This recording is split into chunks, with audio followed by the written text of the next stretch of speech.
Hello guys, and welcome to my subordinate cities tutorial. So to get a subordinate city, you first have to get your keep to level 11. As you can see, I already have mine at level 11 right here. Once you upgrade to level 11, you unlock two new buildings. You unlock your first subordinate city, which you get without having to attack anything. And you can set your mayor and all that stuff, which I will get to later.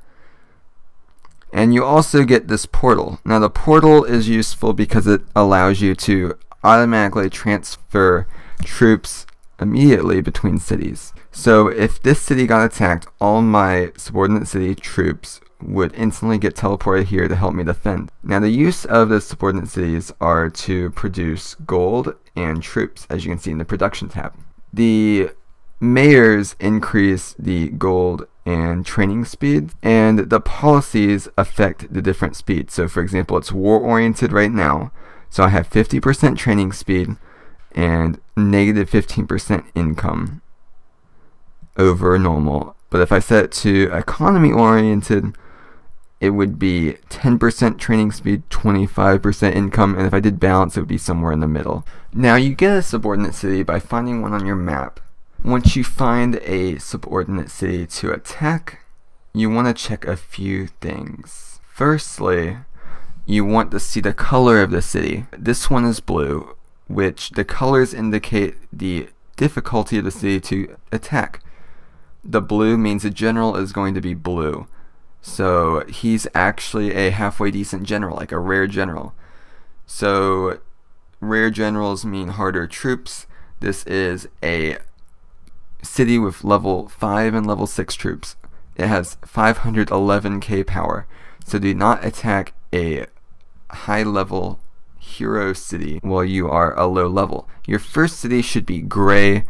If you look at the name, it has NPC, which means it is a computer city. If it was a player city, it would have the player's name, and it has the name of the general at the bottom. Now if I was to attack this, it's just level 1 and 2 troops. Very, very easy to beat, and I have an extremely high chance of winning. Now these subordinate cities have little boosts. Some of them boost the actual main city, some of them boost the subordinate cities. For example, this one has a 100% increase on gold production for the subordinate cities, so this would be a good economic policy city. It also has a city training boost, so it would also be a good war city. And it has a 3% main city construction speed. So this is actually a very, very good city to have. There's also the subordinate city tab. Now if you go towards the settings and you click subordinate cities, once you get keep level 11, you can choose between the cities and it will go straight to it. Now this is a city. I'll just click the coordinates button and it will bring me to the city on the map. Even though the city is 800 blocks away from my main city, the troops will still instantly teleport when I get attacked. You cannot, however, take troops out of the city that are in it. So if I go here and look at the troops, there's no way to take them out unless I dismiss, which basically deletes the troops. However, you can use them as an invasion force as well. If I was to attack this, I could click the attack button and select subordinate cities to send troops with me. As you can see at the bottom right, it increases my power. So if I was to send all of these, I would have 201 power. But if I was to deselect them all, I'd only have 158. If you want to select your general for the city, which changes the production speeds, all you have to do is go here, click change, and you can select whatever general you want. For example, this one. Here's an example of a subordinate city owned by a player right here.